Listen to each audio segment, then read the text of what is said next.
Hey there, and welcome to our webinar, AI Needs Content Operations. This show is part of our Let's Talk ContentOps webinar series hosted by Sarah O'Keefe, the founder and CEO of Scriptorium. And today our special guest is Megan Gilhooly of Reltio and Scriptorium. We are content consultants, and we help you build strategies that make scalable, global, and efficient content operations. So without further ado, let's talk about AI and content operations. Sarah, I'm going to pass it over to you.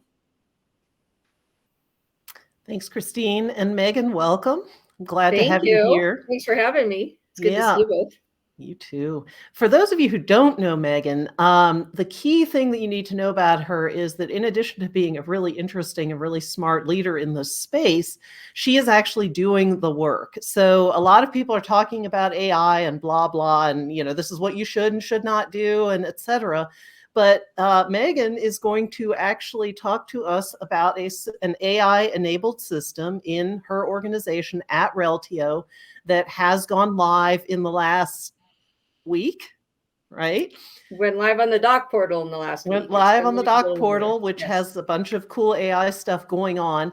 And so she's going to talk a little bit, hopefully a lot, about what that means and what that looks like and how it all works. So as I said, Megan is over at Reltio, where she's covering technical product content and self-service for a data platform.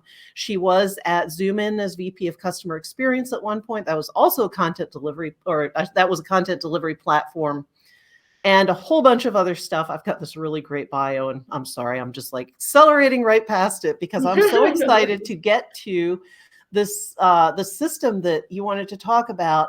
And I wanted to start off by asking you about something that you said 6 months ago, give or take, and everybody was like, yeah, whatever, no, AI is great.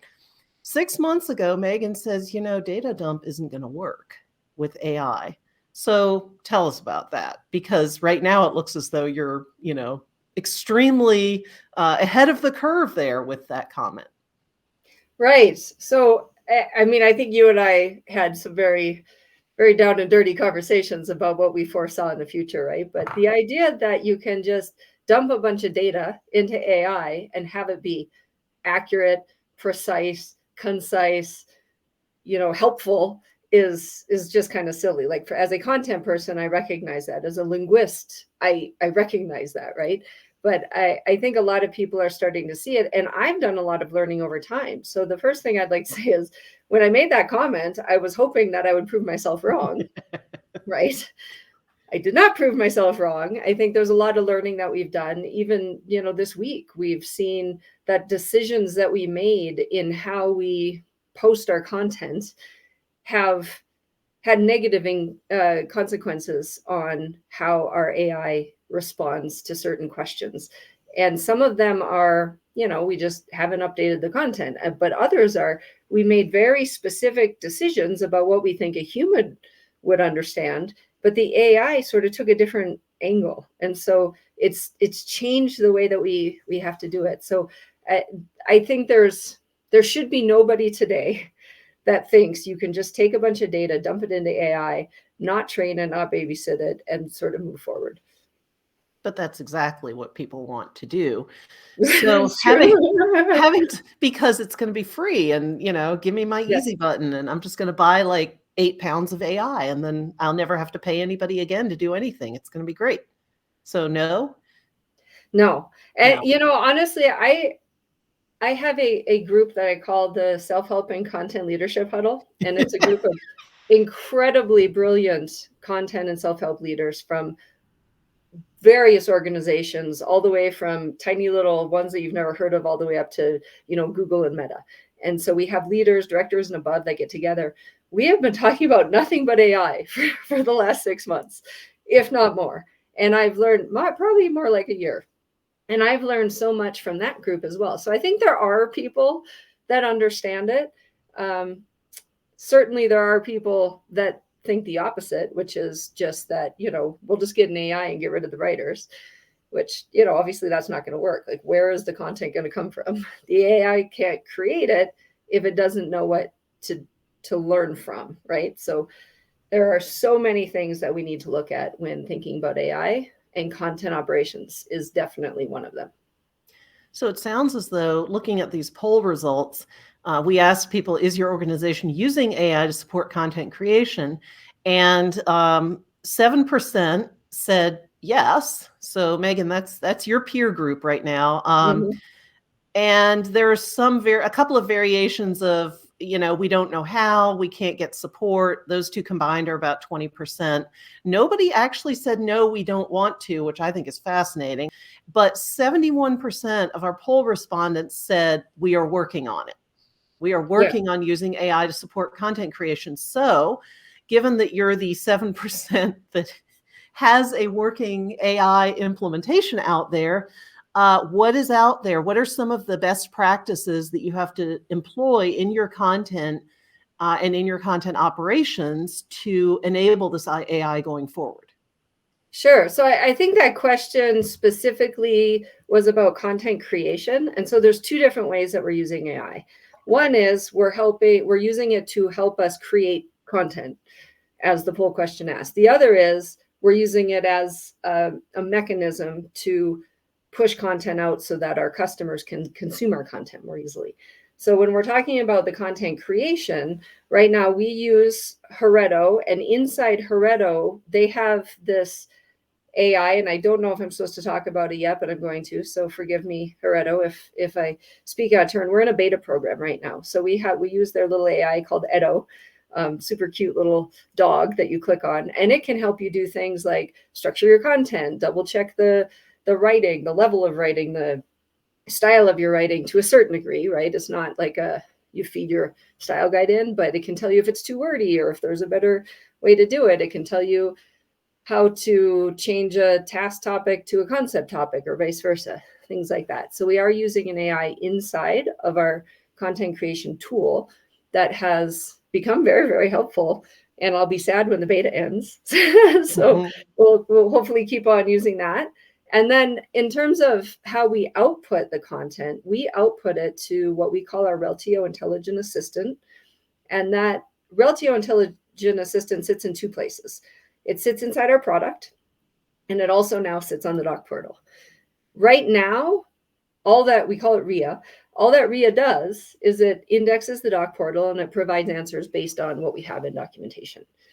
There are big plans to add to that very quickly, right? We'll pull in knowledge base articles, we'll pull in community articles.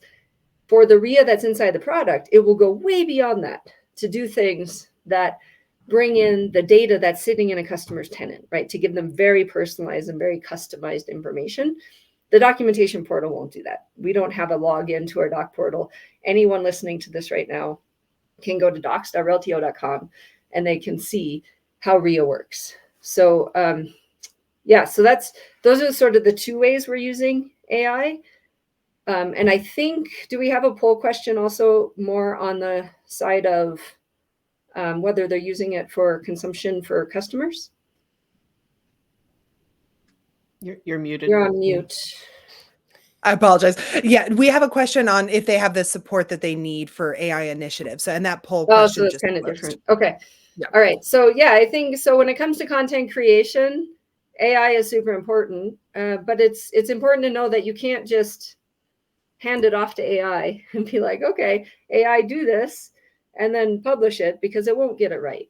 I was talking to one of my buddies here at Reltio, who is a super geek when it comes to ML. He's got advanced degrees in computer science and linguistics, and he really, he is just such an academic, and it's fun to have really geeky discussions with him. And one of the things that he said that I think was really powerful is, if anybody believes that AI is going to get it 100% right, they're dreaming, right? It never will get 100%. Could we eventually get to 99.9%? Maybe, right? Are we there today? No, not even close. So I think that's one of the big learnings, is that even though you can say that and people logically understand, okay, it's AI, it's not going to get 100% right. As soon as you push content out, if it's not right, you will get an onslaught of feedback. This isn't right. This isn't right. This isn't right. And people are really, really upset by it. So I think there's sort of a sociological aspect or a psychological aspect that we also need to discuss when moving to AI. Well, when somebody tells you that, this technology is far better than you are as a human and it's coming for your job, then Right. it seems like There's the reason to immediate be response skeptical. to that Yeah. is, but this is crap. I Yeah. mean, when it legitimately outputs not so good information. So tell me a little bit about what does it take on the back end? What does it look like to write content, to create content that is going to be, I'm going to say AI compatible, right? That is going to successfully that's going to be fed into the AI machine and result in success for, in this case, your AI assistant, your chatbot that you've posted.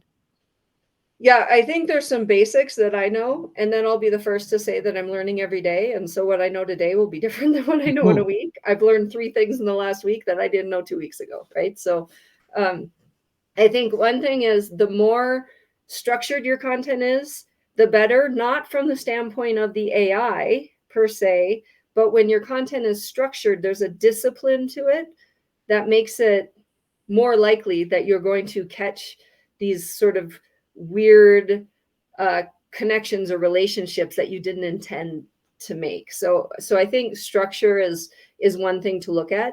Does that mean that if your content is not structured, AI won't work? No, right? Maybe you're very disciplined, but happen to not have structured content. That could be the case. But what I find more often than not is that bringing in structured content or having really structured content adds a discipline that AI loves and reacts well to. Simple English, right?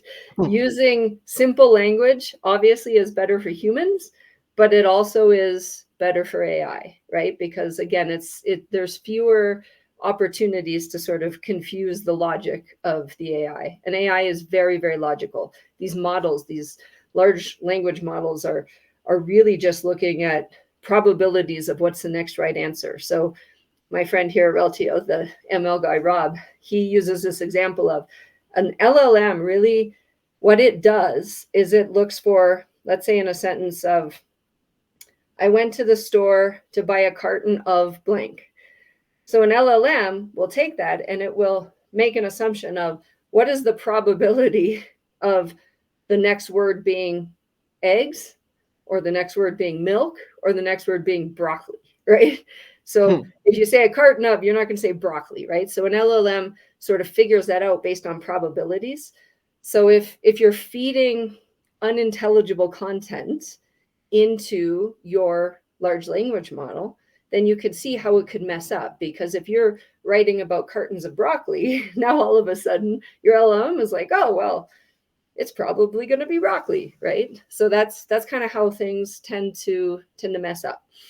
So I think simple language, clear and concise, structured content, these are all really good things that I think we've known for a long, long, long time.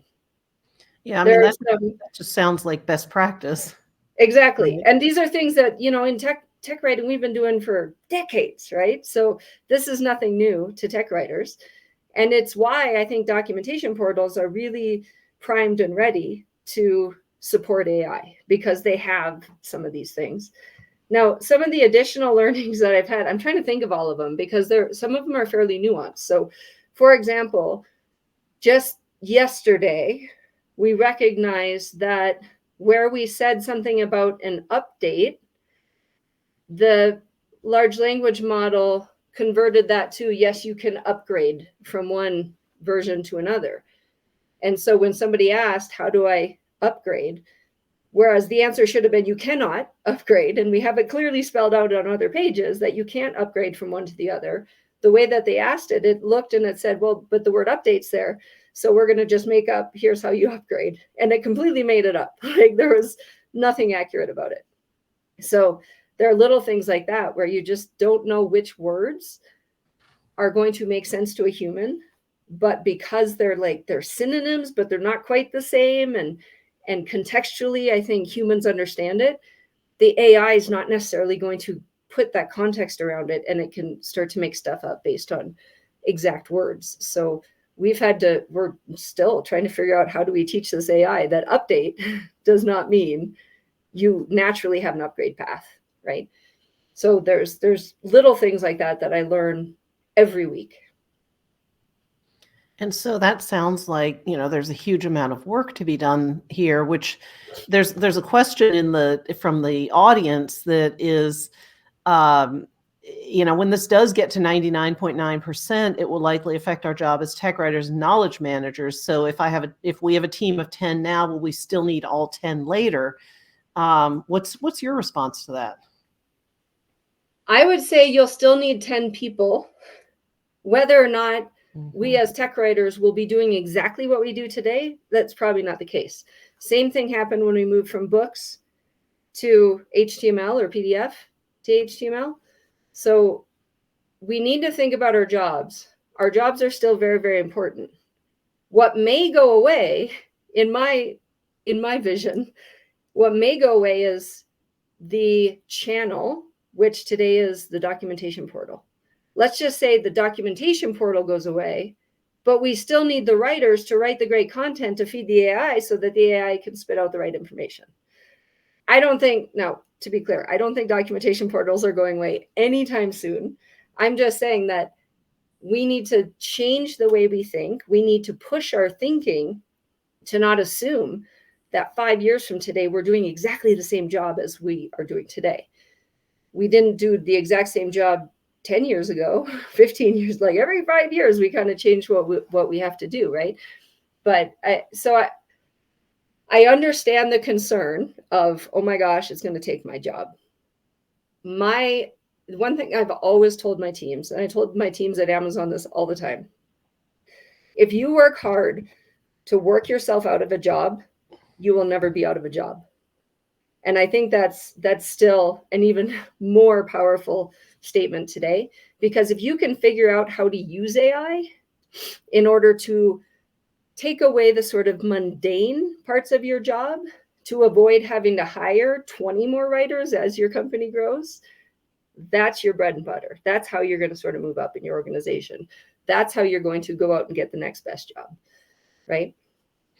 And so you've mentioned your AI and your ML people a couple of times, and it looks as though, based on this poll, we asked people, do you have the support you need for AI initiatives? And I think it's fair to say that this is a resounding no, because basically 40% or thereabouts said we have an AI team, but we need help.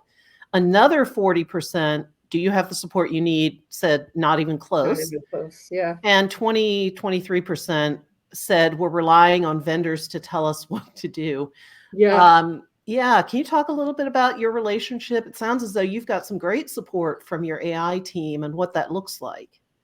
Yes, absolutely. So we have an ML team that has grown a lot, right? Because we have ML not only for content, right, but to use ML within our product. And so I feel very lucky to have some of the amazingly intelligent ML people that we have. The one in particular that I've spoken about, he has done some amazing work in ML. He will be the first to tell you he doesn't have all the answers, right? And so even having an ML team, he's having to do the research, right, to look and see what's going to work best at any given point. I really think if you're relying on vendors to tell you what to do, that can be a little scary depending on the vendor, right? One thing I know, we rely on Reltio for the content creation side, and I know them very well. And so I trust them. They're, very sort of scrappy and innovative and ready to kind of try anything. And so I rely on them as a partner, not so much just a vendor. But when I get emails, let's say, from someone who touts having the best AI ever, it's kind of hard to believe that they have the best AI ever, right? Because all of these guys use the same technologies, right? And so you're going to have the same problems no matter which way you go. That doesn't mean don't work with a vendor, but vet your vendors. Make sure that you actually understand the difference between vendor A and vendor B if they're just an AI vendor. What I would suggest, instead of going with an AI vendor, go with a vendor that can solve a problem. So I think the the main purpose of AI right now should be around solving very specific problems. So if your very specific problem is, let's say it takes too long to do editorial reviews and we only have one managing editor and that person is a blocker or a bottleneck for us getting content out the door. That is a very specific problem you could throw AI at, and you could probably pretty easily solve it. You would go with a very specific vendor on that. You wouldn't necessarily just go with some AI vendor, right? If the problem you're trying to solve is our search is good, but not sufficient, right? Which is part of what we have experienced, that search the old way, it was good 2 years ago, but now it's just no longer sufficient. And so bringing in AI to help our customers find exactly the right answer or find the right content, that's a problem that you can solve using AI. If you just say, I want to use AI, and then you go out, that's a solution waiting for a problem, right? You're not going to be successful because you don't know what the problem is you're trying to solve. So I think with having support within the organization is great. If you don't have support within the organization and you have to go externally, it's even more important to understand the problem you're trying to solve, and then make sure you go with a vendor that can specifically solve that problem. Great. And I've got a couple of, I do want to talk about RIA and what's going on in there. But before we go there, we've got a couple of pretty specific questions that tie into what you've been talking about. So I'm going to throw those over to you.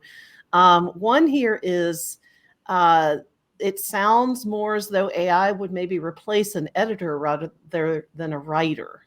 Do you agree with that? My answer to that is I don't know. It depends on the situation. Could it be the case at your organization? 100%. Absolutely. That could be a thing.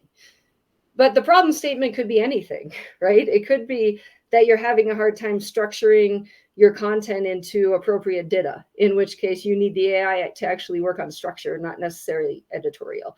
It could be that you need an AI to go in and change the product names of all of your products that recently changed names, right? Or whatever. Like, that's why I say find the problem statement and determine how AI fits into that, as opposed to just saying, here's what AI is going to do for us, right? So related to that, somebody is asking about the use of metadata. You talked a little bit about how to organize information and tag it and make it more semantic and, better, such that the AI can process it. And the question here is, would you say that metadata also helps the AI process your content? The jury is out. The metadata, so yes, I would say in general, you would think logically that metadata would help. Now, if we're talking about metadata that's put into data content, but your AI is reading off of HTML, then one of the problems I've seen is that when your AI is consuming the HTML, the metadata that came in as XML is no longer read. So if you need metadata to help AI, then you need to set it up in a way where metadata will impact the AI. Some of that goes way beyond the technical skills that I have, but I can tell you that Rob, my buddy Rob, would give you a dissertation on how to make this work and what's important and what's not. So yeah, I might not be the best person if they have really detailed technical questions about metadata, but I think just at a high level, if you need metadata to be consumed by the AI, make sure that you're actually consuming the metadata by the AI. And not just putting it in and throwing it away. That just sounds right. sad. Okay. There's a question here about your AI portal, essentially. If your intelligence assistant is able to fetch the required information from the docs, then why is traditional search needed as well? Yeah, so you know what? That's a great question. And I think there's two schools of thought on this. Some would say that AI replaces search.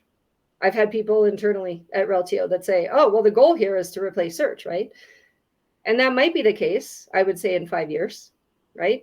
But at that point, why even have a doc portal, right? And that's why I kind of go to like that North Star might be all we have is an app that answers questions, right? having said that, there are a certain number of people that, those people when we left PDF behind and they were like, no, I want my PDF, right? You're still going to have those people. So right now, I don't think you can completely replace it.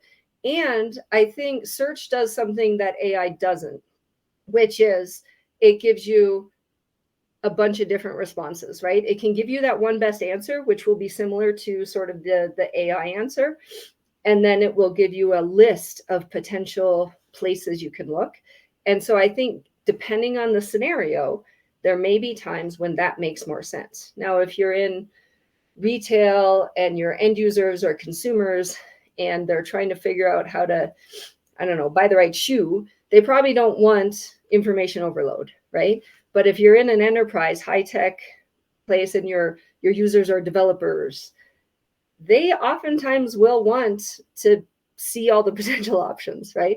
So I think you need to understand your user and understand, can you get rid of search? Or is this something that, you kind of need to have both, and we need to figure out the user experience that supports both? So a kind of an admin note on the polling. Right now we're asking people, does your organization have semantic content? And a decent number have replied, what is semantic content? So maybe we can clean that up while the poll's still open. So what's semantic content? Yeah, so semantic content is really highly structured content that's rich in tags. Typically, I would say done in XML using DITA as the sort of format or language. But semantic content is really breaking down your content into the semantics of the whole, right? And so honestly, you probably have a better that have meaning, right? What's that? Labels that have meaning. Instead of labeling something with, say, font size equals 12 or font size equals 18, which is a formatting instruction, you label it with title or heading 1 or UI control or UI control. Yeah. So it is labels that tell people when they're looking at the content what it is. Now, HTML can be somewhat semantic, but usually in HTML, we fall back on just sort of format labeling everything. So you have a button blue, not this a... gets italicized if you need to change. So an example would be if you have, let's say, product names, and you want all of your product names to be in bold font size 12, right? Which might be different than the rest of your font. So anytime that you have a product name, now going back into the old Word world, right? We used to just go through and mark it and then give it, either give it, I forget what we even called it then, but you can give it an attribute, right? And then it will change. But most often what we did is we just bolded it, right? Because it was a WYSIWYG and we just went, oh, just bold it, right? Today, we want to make sure that if that product name, all of a sudden we decide, no, we want it to be purple and flashing. We want to be able to very easily on the output say, when you output this, make sure that anything tagged as product name is purple and flashing, right? We did that with API names. So we have a little thing at the end that actually says API. So we we tag API terms so that it puts this little API notation on it. If we used it in a different setting and we didn't want that API notation, we could easily just change the output so that API was just like any normal text. And so semantic content, I mean, if you think about this from the AI's point of view, from the machine's point of view, if every time you refer to an API command, it's tagged with something like, hello, I am an API command, then that helps the AI to go through there and distinguish all of those things, which are blue and bold and whatever, from all the other things that are blue and bold. If all you do is make them blue and bold, then it may or may not have a way of distinguishing them. Right. Although keep in mind, this comes back to my comment on metadata, which is if you're training the AI on the HTML and the HTML hasn't brought in those tags of product title or API or whatever it is, then you're sort of missing your opportunity to utilize those. So I will say the easiest way to do AI is to just index the HTML, but then you lose a lot of that great tagging. So we're looking at how to handle that right now, actually. So pretty interesting breakdown on this poll. I mean, basically a third are saying, yes, we have semantic content. The other 2/3 is broken down between, 27% say no, 21% say I'm not sure, and 18% are still on what's semantic content. So my takeaway here is that 2/3 probably do not have semantic content, or at least are maybe not aware of it. So here we are. Or they may call it something different. I mean, I always think of it as highly structured content. You can say data content. If you use DocBooks, you're probably using it. There's not a lot of semantic content outside of the sort of structured XML world, I would say. You may be able to say otherwise, but I'm trying to think of what that would look like if it was semantic content, but not data or DocBook or some flavor thereof. Have you ever seen that? There are some other things out there. Particularly, you start seeing content that's structured in something like a knowledge graph in order to render it through a headless CMS, or in order for it to be controlled through a headless CMS and then put a rendering layer on top of that. So there's an entire world of knowledge graphs, which I'm also pretty uncomfortable with. So we'll put that in the bucket with the thing you said you didn't want to talk about. I see knowledge graph as the opposite of structure, right? Like, to me, a knowledge graph, when I think about like structured data, relational data versus knowledge graph, the whole purpose of knowledge graph is to take unstructured data and create relationships. So I guess that does give semantic meaning without being structured to a certain degree. So yeah, I think that's probably it's a different approach. Yeah. Okay. One more thing before we pop over to talk about your actual live implementation. And this is a question I have not seen previously, so I'll be interested to see what your take on this is. There's a question here about deprecating information.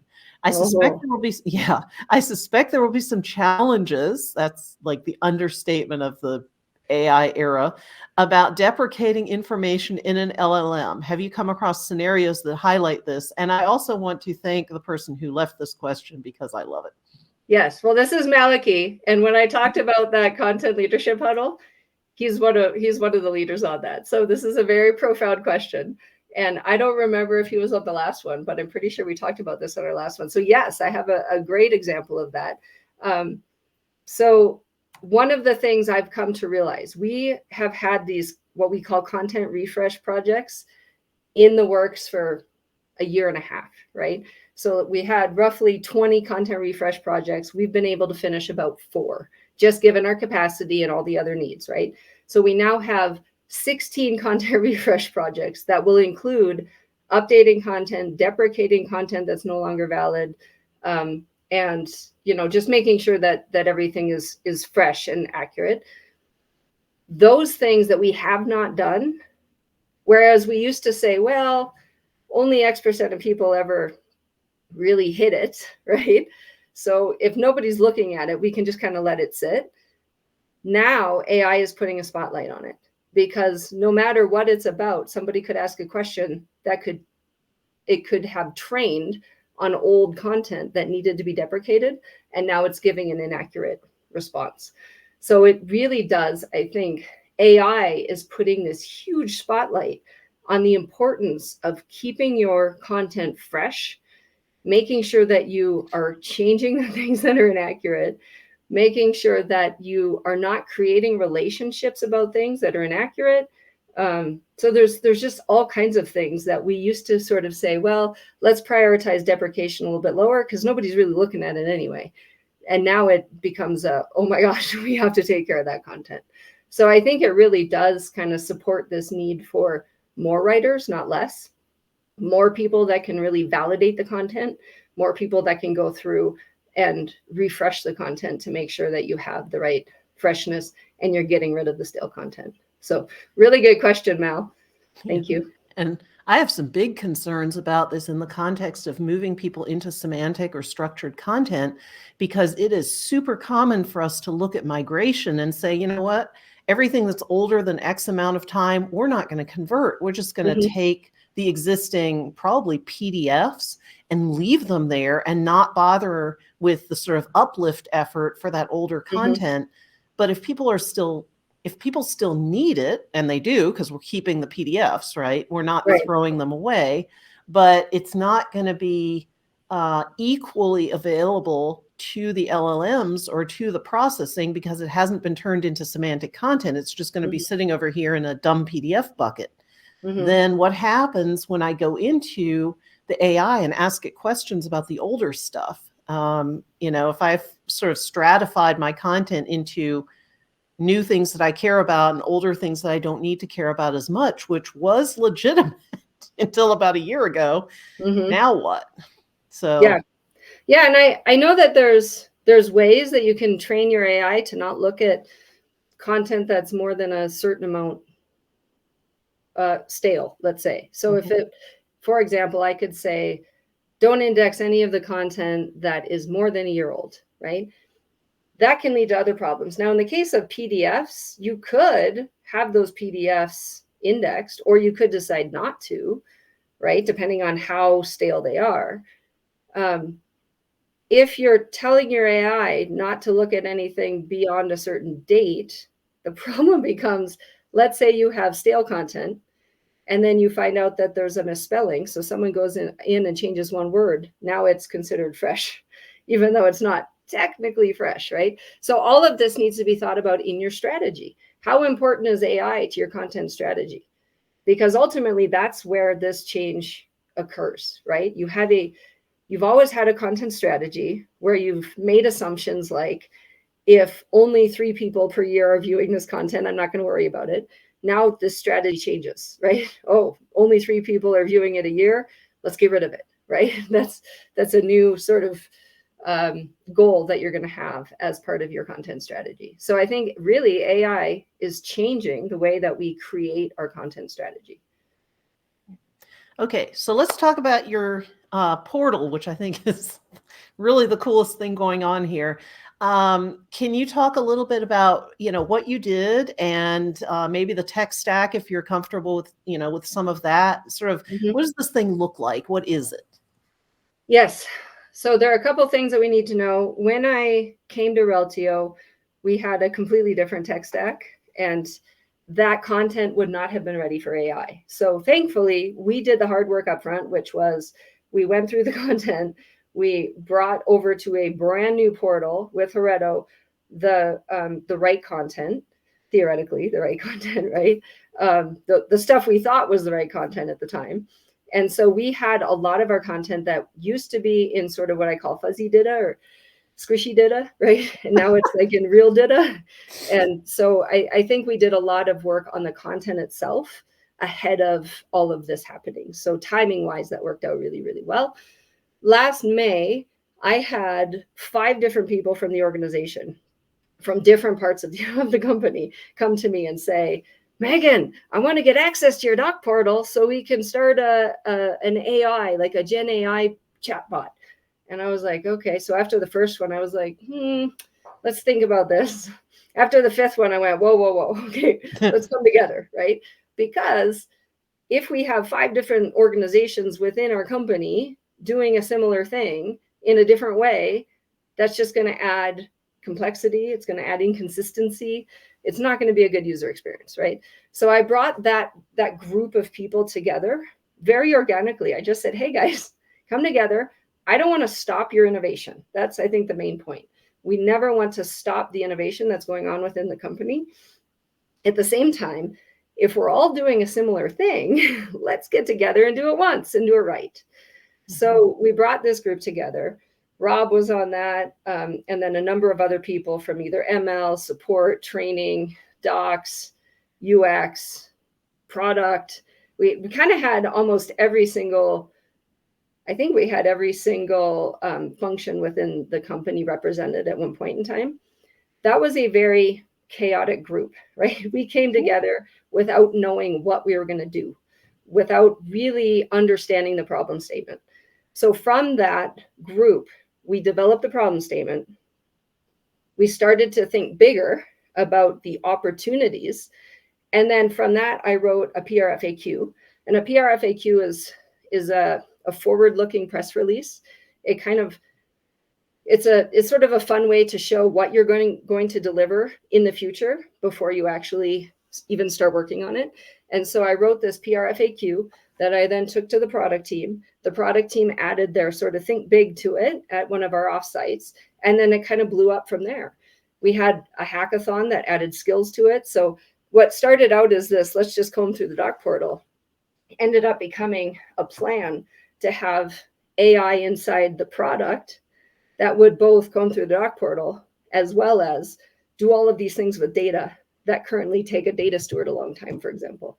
So it sort of grew from there, but it took that sort of first vision to really get it out there. And so that's why I think it's so important to start with a vision and think about the problems that you're trying to solve. Write those up. You can do a PRFAQ if you're good at that. If you're not good at that, honestly, I think you could probably go to ChatGPT and ask it, here's all my notes, write me a PRFAQ, and it'll probably do a pretty good first version. So that was sort of where it started. We actually launched it into the product. When was that? In February. And so it was available to customers inside our product. So the tech stack that we use, we obviously are writing in Reltio. Our doc portal is also in Reltio. So we've had to work with Reltio, and we also use Dialogflow from Google.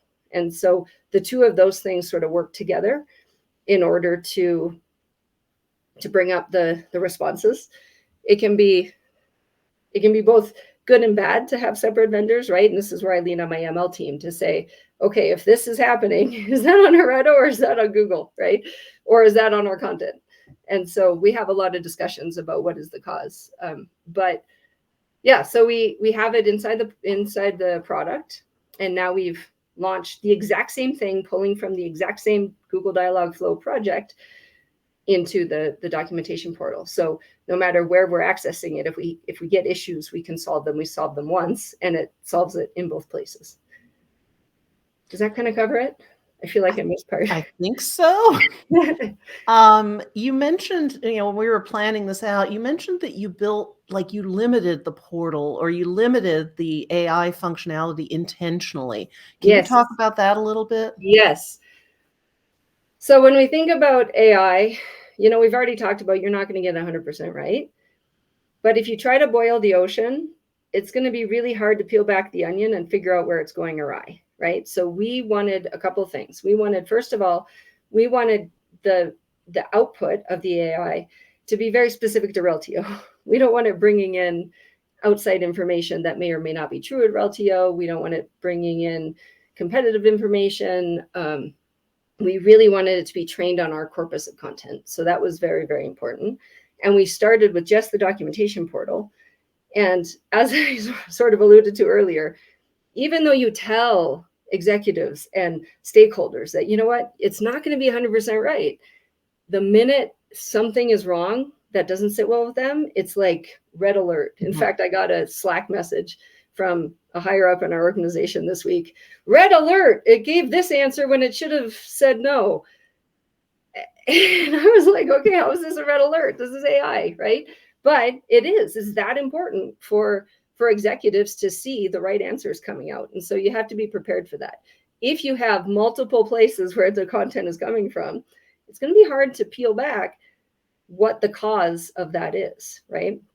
So I think it's important to start small, get it right, and then you can add more and more and more once you sort of know what you're dealing with.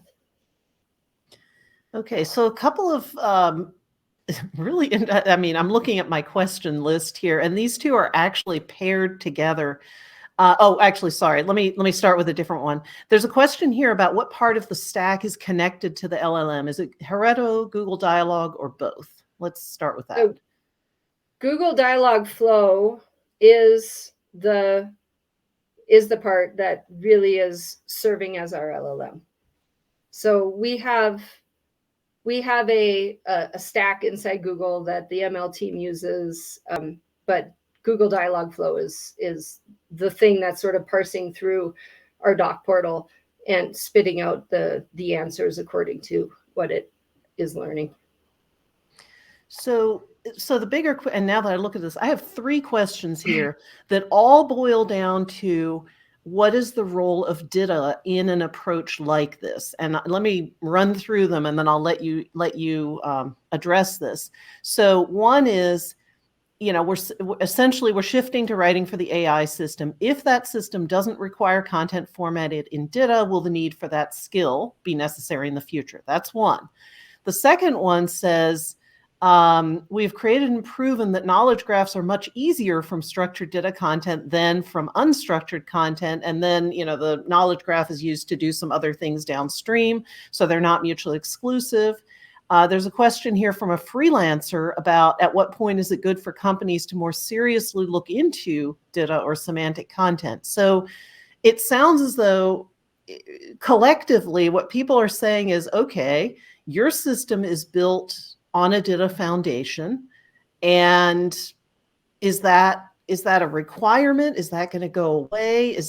What do you think? What's the role of data in this AI world? Yeah, so kind of going back to what I said earlier, is structure leads to discipline, that I think is really important. So my friend Rob, he sort of agrees, and he understands that technically you don't need data in order for AI to go in and find information, right? But he also agrees with me that there's a certain discipline within data and other structured content that will help to ensure that you're producing the right information. If you always have the same level for a topic title, and you always have, 3 levels of headings, and the heading 3 is always of a certain nature, right? It's just, you're less likely to get it wrong in a way that the AI will get it wrong, right? So I think there's a discipline to data that is still super, super important. Having said that, 5 years from now, I don't know if data content will be any better than any other content. I mean, we have no idea, right? Like, anyone who says they know is just making stuff up or hoping, right? Because nobody knows. I think there's a lot of different ways to skin the cat today. So Michael brought up knowledge graphs, and that's one of his favorite things to talk about. He's also on my content huddle, so that's awesome. I've got 2 content huddlers here, yay. And so, he talks a lot about knowledge graphs, and I think that's, there's a lot of logic that comes from what Michael is working on, right? So I'm not going to say that the way that I think it's going to happen is 100% the way it's going to happen. I do think that we all need to put on our vocally self-critical hats. We need to disconfirm our own beliefs. We need to almost start over in some of the assumptions that we make. So we can't just make the same assumptions 5 years from now that we made 5 years ago. So I think there will be shifts and there will be changes, and we need to be open to those.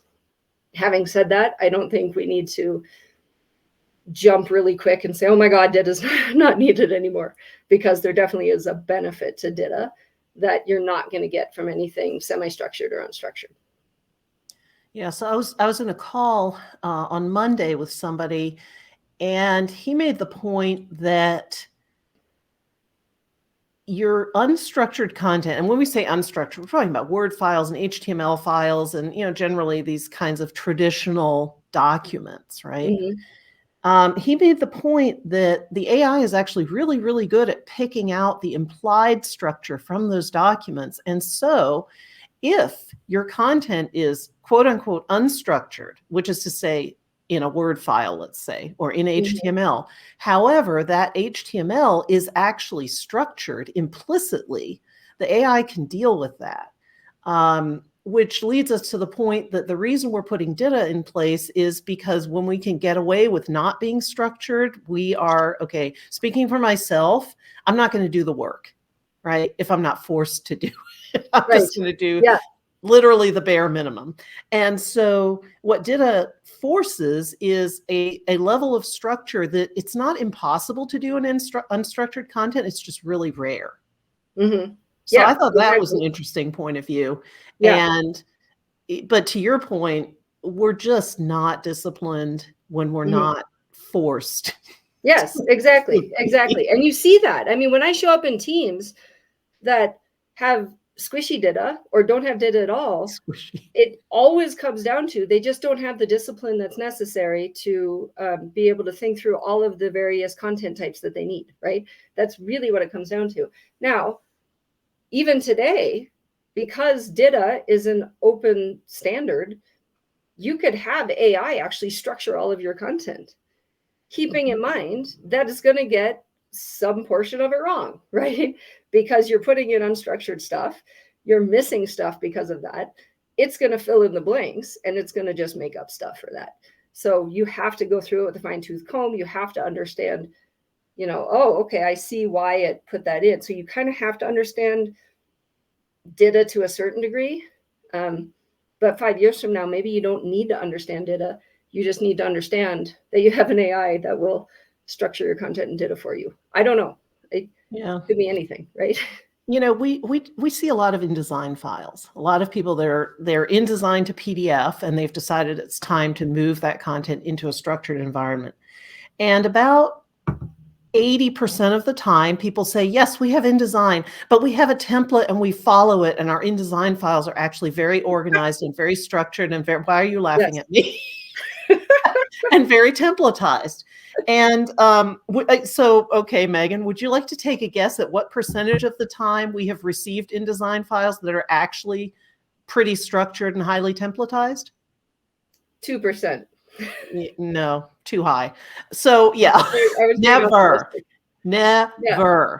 People say, oh yeah, they're pretty organized. And then they're like, oh, right. But well, that file, that was Joe. Joe didn't like templates. So, Joe did his own special thing. And it's like, yes. Well, okay, but that counts. Okay. So we have 6 minutes. Tell us what we need to know in order to, get out of or get into that elite 7% of we are doing AI things. What if, faced with what, you were faced with 6 or 8 months ago, give or take, somebody who's being told you need to implement AI support, whether on the back end for authoring or the front end for delivery. Mm-hmm. What would be your key piece of advice to that person? So I think there's a few pieces. So the first is understand the problem statement. What are you trying to solve, right? If you're just using AI to use AI and to be cool, then you're going to fail because you won't know what success looks like, right? So understand what you're trying to solve, have the data around it, and move forward based on the assumption of that. Start small. Don't try and boil the ocean. This content huddle that I have has been invaluable to me to just throw ideas around.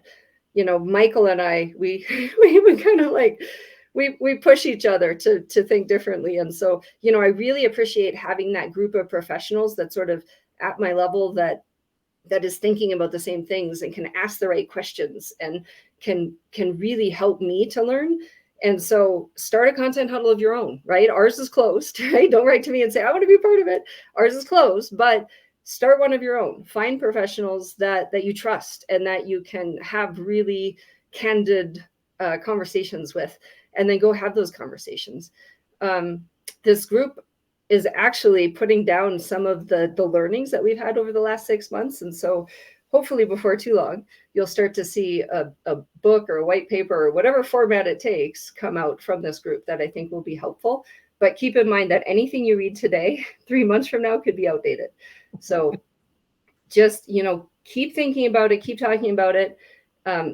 Everywhere you go, have a conversation. If you know anyone in content, have conversations about AI. If you know any ML people, have conversations about AI. What's possible, what's not possible, how does it work? There are a ton of videos, especially ones from Google, and then there are a couple others that will randomly come up if you start watching AI tutorials, but they're very small snippets of information where you can learn about the temperature of an LLM, the, throttling the creativity and looking at, I don't know, they have all kinds of things. Like, what are the LLMs? What are the ones out there? What do they do? How are they different? So just really consume a ton of information so that you go into it eyes wide open, and then set the expectations right off the bat. This thing is not going to be 100% accurate. So if anyone ever thinks it's going to be 100% accurate, they'll fail. Cool. Megan, thank you so much. I really appreciate your time and your insights. And I think that, from what we can tell from the audience, people are struggling with this. Yeah. And so hearing you talk about, hey, I did it and I actually made it happen is great. And I still don't know what I'm doing. So that's also reassuring. There you go. Like the more you know, the more you don't know, right? Yeah. So I'm going to throw it back to Christine, and thanks. It's great to see you. Thanks so much. And thank you all so much for joining today's webinar. Please go ahead and give us a rating and some feedback in the menu below your screen. That would be really helpful for us. Be sure to also save the date for May 15th. That's going to be our next webinar at 11 a.m. Eastern with Pam Nareau. And thank you so much for joining today. We really appreciate being here, and have a great rest of your day.